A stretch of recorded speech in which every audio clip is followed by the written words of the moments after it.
Steph Curry has etched his name into the NBA record books once more. He has, for the fifth time in his career, scored more than 300 three-pointers in one season. This has only been done 7 times in the course of NBA history, and Steph Curry has made it 5 of those 7 times. There is no denying this man is the GOAT from downtown, so it's about time we show him some love down low. Going ahead and spam your 30s in the comment section for Steph Curry breaking yet another NBA record and the Golden State Warriors getting a dub over the Grizzlies.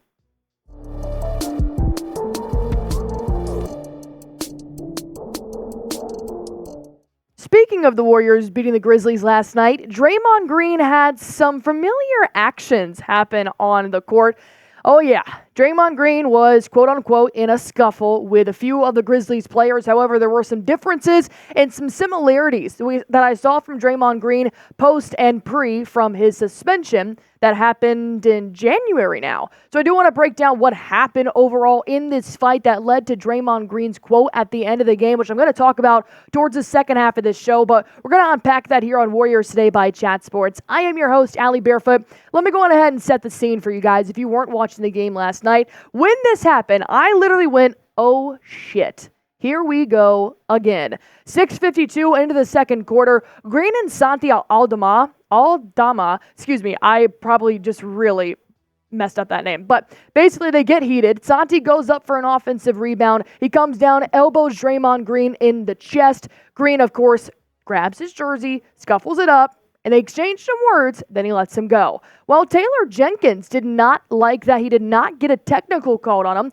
so he called a timeout. Well, that's when Taylor Jenkins, the head coach of the Memphis Grizzlies, is explaining to the referee his side of it all. Draymond Green comes barreling in because he wants to get his voice heard, and that's when Desmond Bane kind of pokes the bear, if you will. That's when Bane and Green get into a scuffle. Jenkins actually gets knocked down to the ground, and then a double technical is issued to Desmond Bane and Draymond Green. Now, here's a picture of what actually happened that started this whole thing. As you can see, Draymond Green is nearly just giving Santi a warning. You put your elbow in my chest again. We all know what Draymond can do. Not saying that I condone it, but we know you don't poke the bear when he's playing, and especially when they're only up by 2. However, this fight seemed a little bit different from the previous ones, whereas Draymond Green, like we have seen, has gone full-blown into headlock mode with Rudy Gobert. This one doesn't look that much different from anybody else in the NBA that gets into a scuffle. I watched the Boston Celtics game right before that. Peyton Pritchard and Brook Lopez got into an exchange, and they just separated. So that one looked more to me like Draymond Green is just being aggressive, which is what he should do.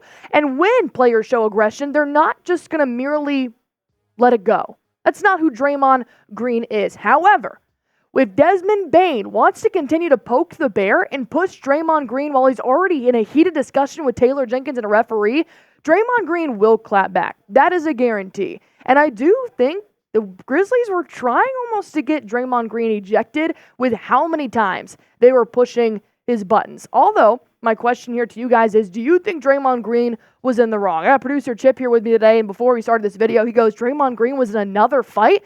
I was like, yeah, it happened again, but this one was a little bit different. So do you think Draymond Green was pushed to this limit, or do you think Draymond Green started this whole incident one more time? Type Y for yes, type in for no. Like I said, Draymond Green actually gave his quote after the game, and I do want to bring that up along with a former NBA Hall of Fame great who talked about the Draymond Green situation. I want to bring up their comments in just a few moments, but first, it is officially March Madness, and if you guys are not playing Prize Picks right now for the hottest month in college hoops, well, I just don't know what to tell you. I'll go ahead and try, though. Today's show is made possible by Prize Picks, and they've got specials for new and returning users alike for March Madness when you head over to prizepicks.com/CLNS. You pick more or less than on 2 to 6 player stat projections and watch those winnings roll in. Now, I'm not a big college hoops person, but I get really into March Madness, as I know a lot of you guys do as well. You're probably checking your brackets almost religiously at this point. So for today's games, I did have Holmes having more than 19.5 points. I had Blackshear having more than 4.5 rebounds, and I wanted to go with a Goblin pick. There's a lot riding on March Madness, so Goblins are easier picks. They just don't pay as much, whereas Demons are harder picks, but they pay a lot more. Because March Madness provides me with a stomach ulcer, I went on ahead and picked a Green Goblin just to make myself feel a little better. I have 1 steal for Cunningham, and we're going to see if that one is going to be good. But I love testing my skills on Prize Picks, and that's why you guys should too. Just go to prizepicks.com/CLNS. You can get a first-time deposit match of $100. prizepicks.com/CLNS. Pick more, pick less. It is truly that easy. So like I said, I do want to break down what Draymond Green had to say in just a few moments, but now that you've seen the picture of what Draymond Green did and you saw the timeline of, look, he didn't get a technical, maybe he should have, but the fact that he was kind of egged on to do something a little bit more Draymond Green-like leaves me a little worried about the future for Draymond Green in the NBA, and Paul Pierce actually brought up a pretty good point about what Draymond Green has when he does play in NBA games. He said, look, he's never going to lose his edge. He's an intimidator, an emotional leader, and for certain, he is the heart and soul. There's no suspension or fine that's going to stop him from being him. I believe Draymond Green also said this after his suspension, his indefinite suspension. He said, look, I am who I am. However, I can clean some things up. Paul Pierce went on to say, when you've won doing this type of thing, he has a longer leash than everyone, and the refs know it. Paul Pierce did make a good point here saying that, look, if he did not have 4 rings on his finger, he'd probably be traded to about 5 teams right now because of what he's doing. Because Draymond Green's a champion, maybe refs kind of look at him more towards an intimidation factor of they might monitor him more in NBA games just because of what is Draymond gonna do. Now, Draymond has already been suspended twice this season. He really cannot afford another one after he already contemplated retirement, and Adam Silver kept him out of it. But the thing about Draymond, this happened in the second quarter, and thankfully did not get any more heated. Instead, he just turned up his skills. He had 10 points against the Grizzlies, 12 rebounds, 7 assists, and he shot 50% from the field. This is all with a back injury, as Draymond Green was listed questionable up until game time. He kind of used this as motivation, and he honestly used it as motivation for himself and the team. He said, look, I didn't really think there was a sequence. I got grabbed, and I snatched my arm away, and I got a technical. It kind of woke up our team, and we got going from there and never looked back. So shout out to them. Maybe they were trying to get me thrown out of the game or something, but it didn't work. Now, is this kind of a cocky response? Absolutely, but it could have been a lot worse. We've heard much worse comments from Draymond Green after a fight. There is no apology in there, but I don't really think Draymond Green was in the wrong in this scenario. And I do think that if a fight between Draymond Green and the Grizzlies, the Warriors are going to step up for their teammate. Should it take a fight to ignite a light under their asses? No. You should be playing for the playoffs right now. And still, when this happened, they were only up by 2 points. Kerr asked Andrew Wiggins the other day to be more aggressive.